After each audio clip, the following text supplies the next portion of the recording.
Good morning and welcome to the Core Connection. I'm Mira Rubin here with you on Enlightened World Network. And today's topic is good, bad, and is. So we tend to experience our lives through a lens of judgment, evaluating every circumstance and determining that certain circumstances are negative, and oftentimes there is a positive to what looks like a negative circumstance that we didn't recognize. So when we move into a space of is and allow things to unfold without those judgments,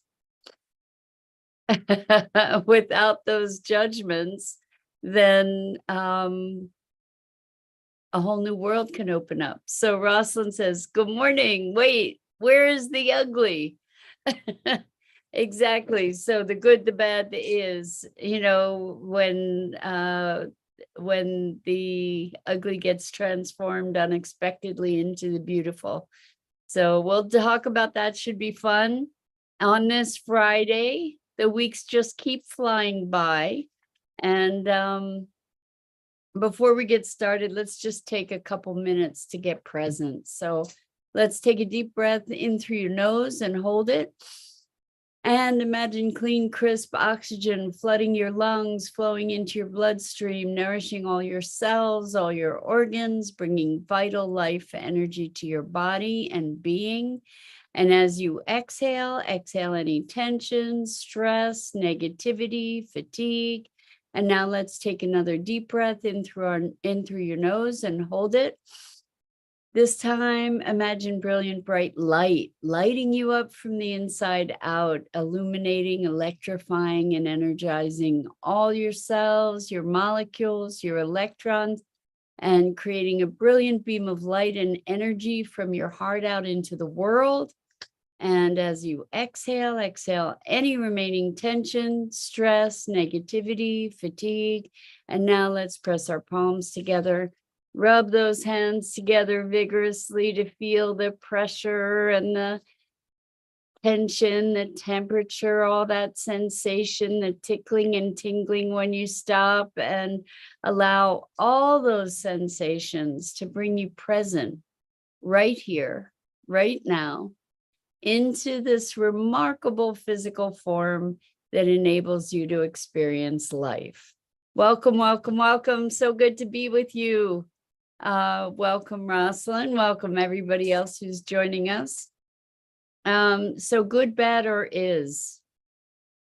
And there's a story, I know I've shared it before, I'll probably destroy it, but there's a story about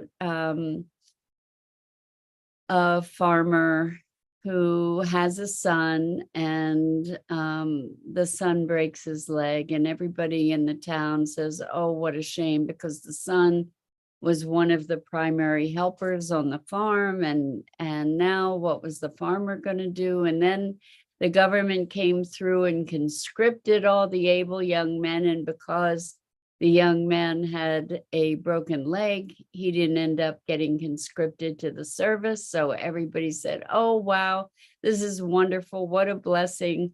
And what had been a curse turned into a blessing. And then the farmer had a horse that ran away, and it was his main work animal on the farm, and everybody said, oh my gosh, what a tragedy. Now what are you going to do? And then the horse came back with another couple horses tailing along, and you get the idea. So life unfolds as it unfolds, and we're the ones that say that it's good or bad. And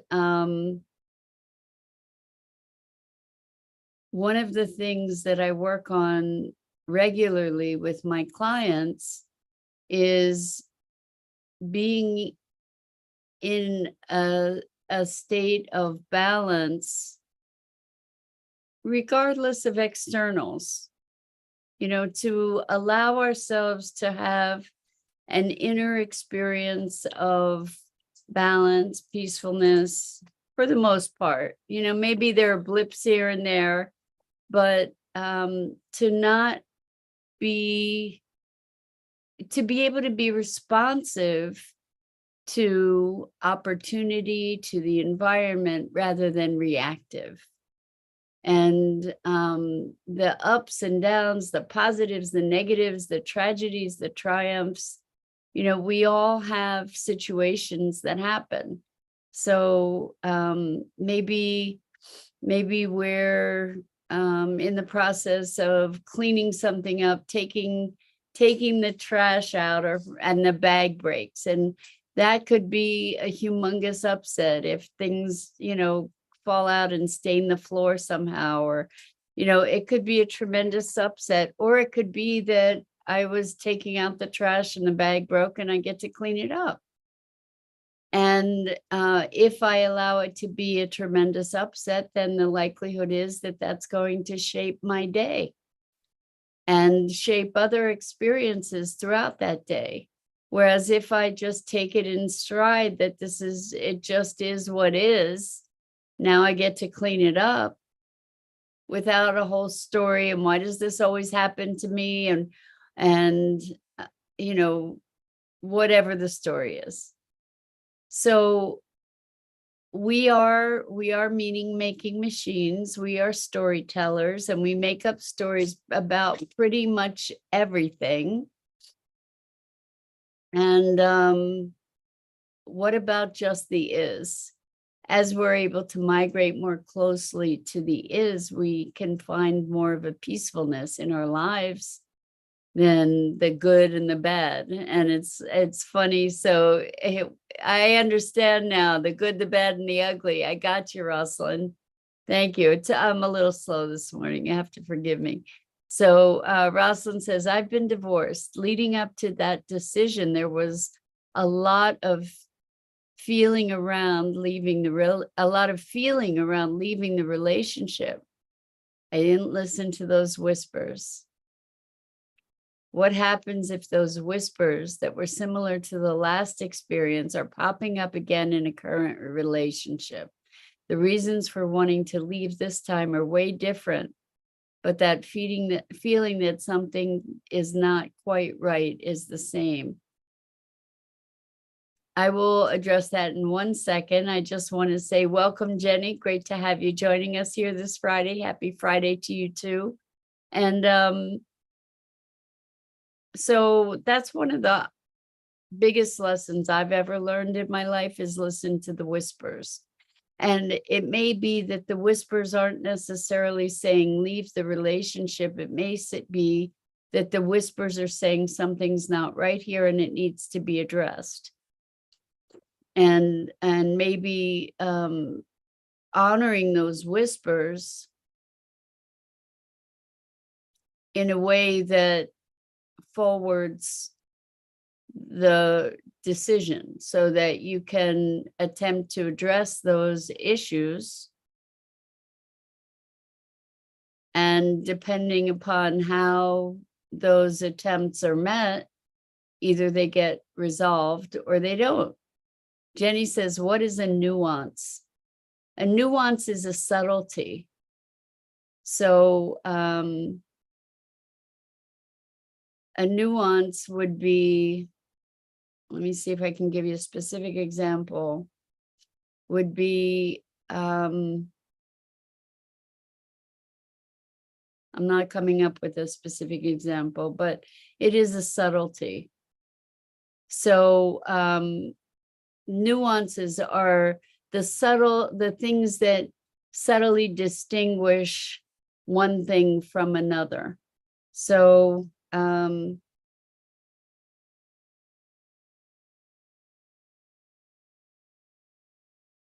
just trying to think of a good example. Well, there are nuances of language. So I might say someone is filled with kindness, And I might, I'm doing this on the fly, so no guarantees that it's going to be a good example. Somebody might say that someone is filled with kindness, and another person might say that person acts with kindness. And there's a nuance there, there's a difference, and it's sort of a subtlety, a subtle difference between someone is filled with kindness versus they act with kindness. So it's not saying exactly the same thing. It's pretty close, but there's a little bit of a difference there. Does that make sense?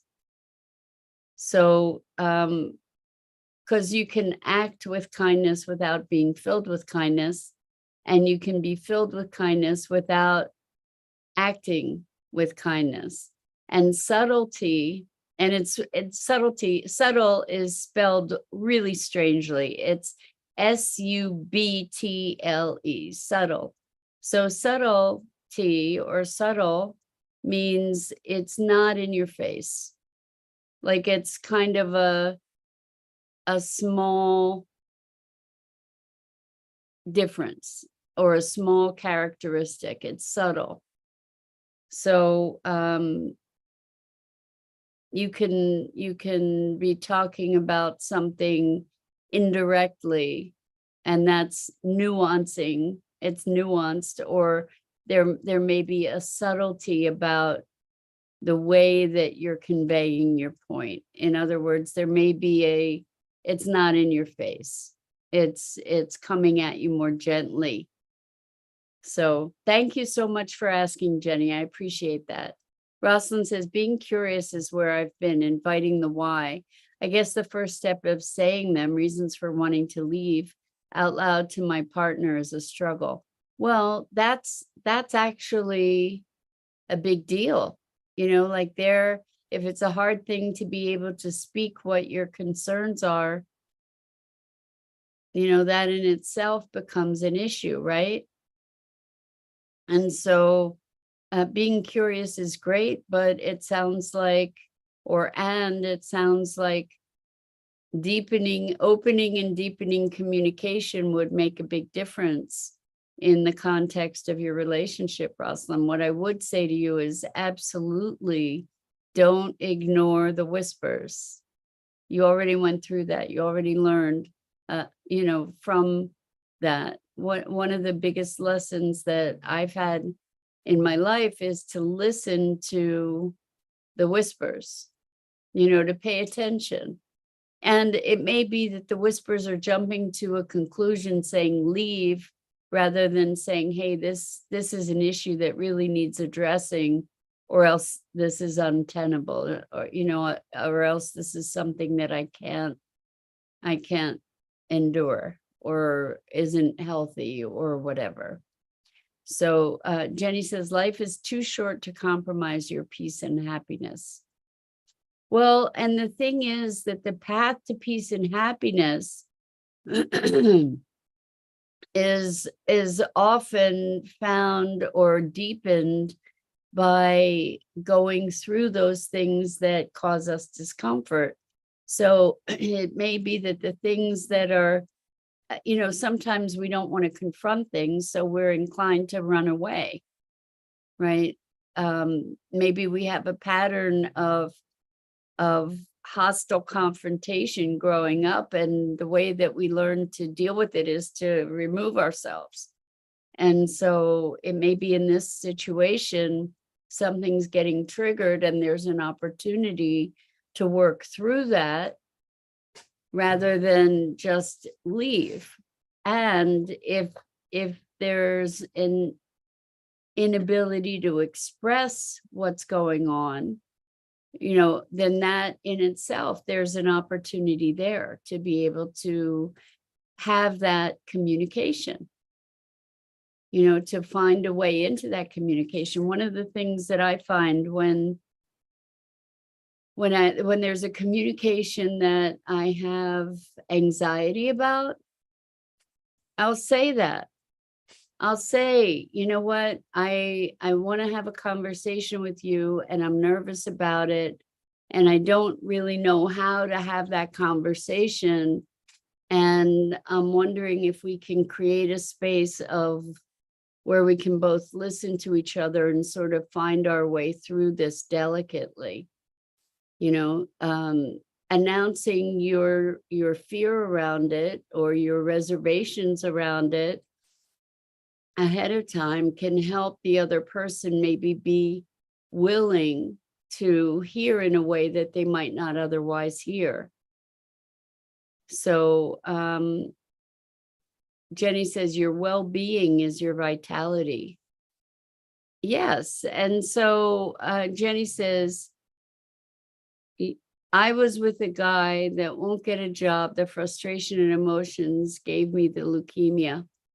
So the frustration and emotions, you know, when we live in a state of frustration and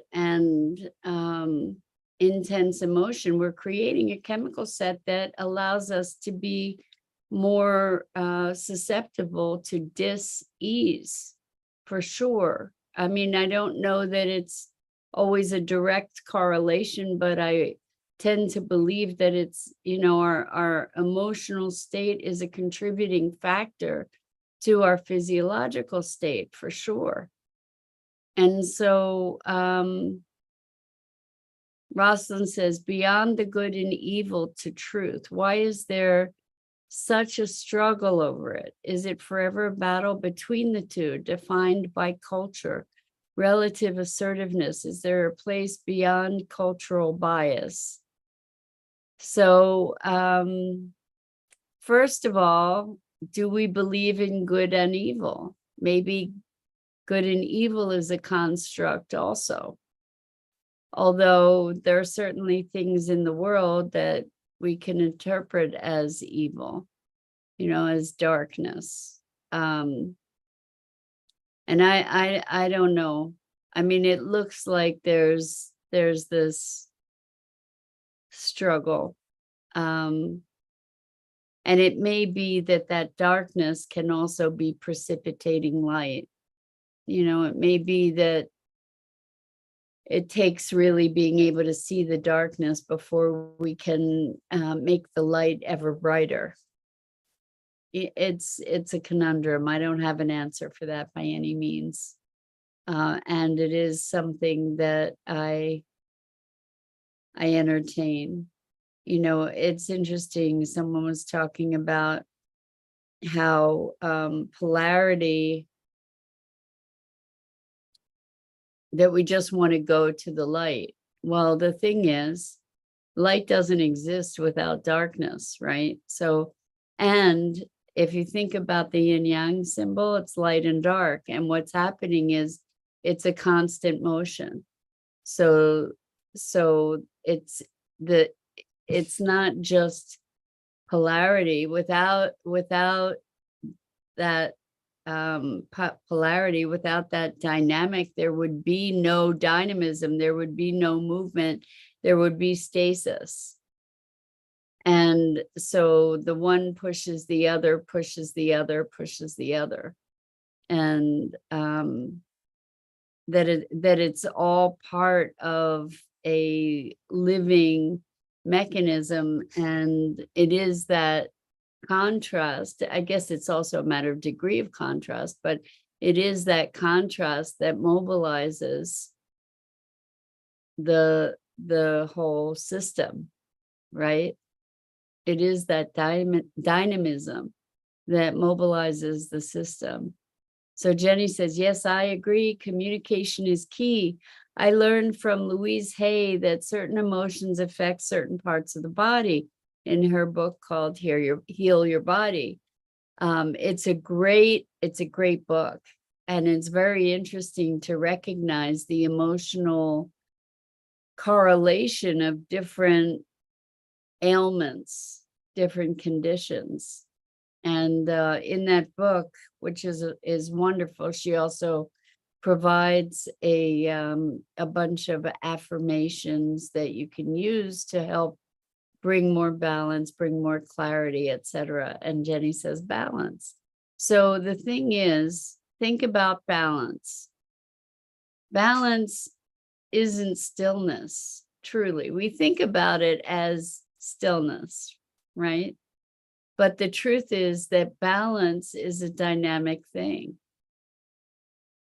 It's finding a place between two places of movement and or two polarities, right? When we're balancing, we're not actually still. There's kind of like this dynamic that is keeping us balanced. It may be subtle. Again, here's the word. Here's subtle movement.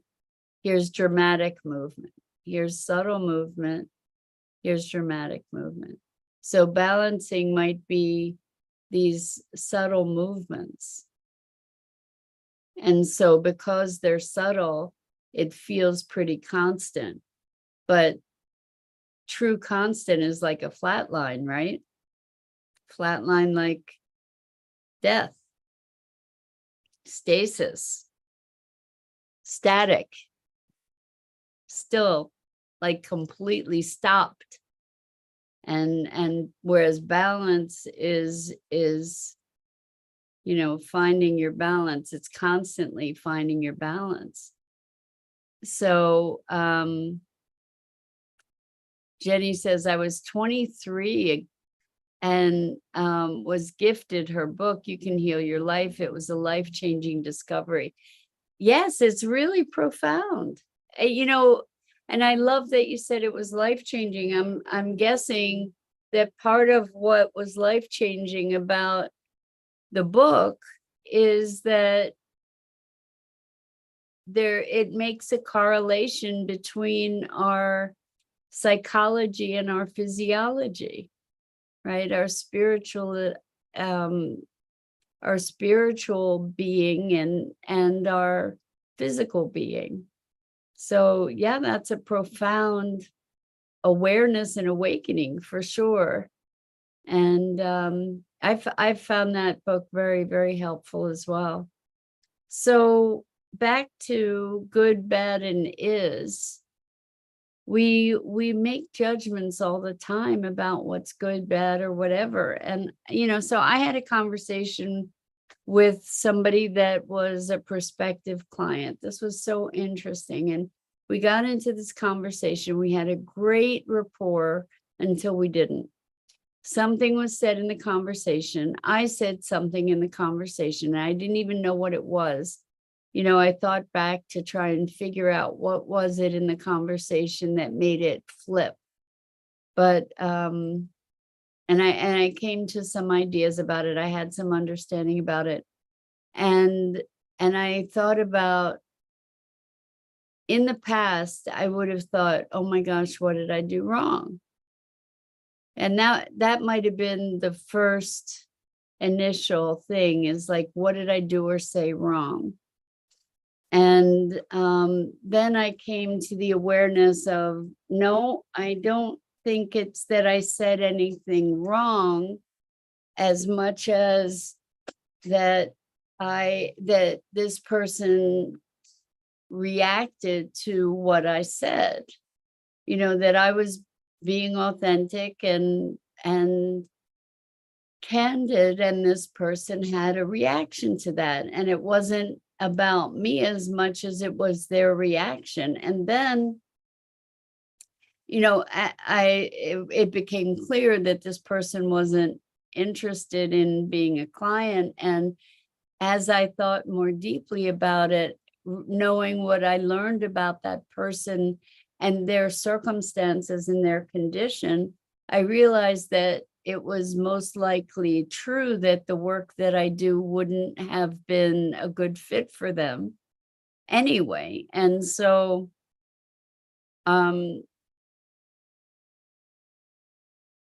what could have looked like a negative situation turned out to be something that was like dodging a bullet, maybe for both of us. So that was, what looked like something negative, I think had a positive impact, a positive outcome as I think about it. So Rosalind says the whispers or voice of innocence trying to get our attention. It's saying stuff like this identity really, like, is identity really working? Rather than walking away or avoiding unpleasant things, I'm turning towards the uncomfortableness. In the end, I trust there will be harmony. In the end, I trust there will be harmony. And there may be disruption along the way. Certainly, what we find in partners is a profound opportunity to move through all kinds of stuff that we have going on.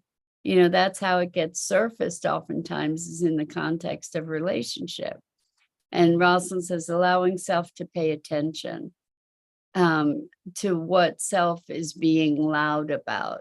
Absolutely. Absolutely. Really important. And if you listen to the whispers, then you don't have to force the self to put you in a situation that is extreme, right? Because if you don't listen, they'll get louder and louder until you get clobbered if you don't pay attention. At least that's my experience. So I listen now. So Jenny says, I met her, Louise Hay, at Heal Your Life conference, and she signed my book. I was so starstruck with her golden aura. That's beautiful, beautiful. And Jenny says, that is growth.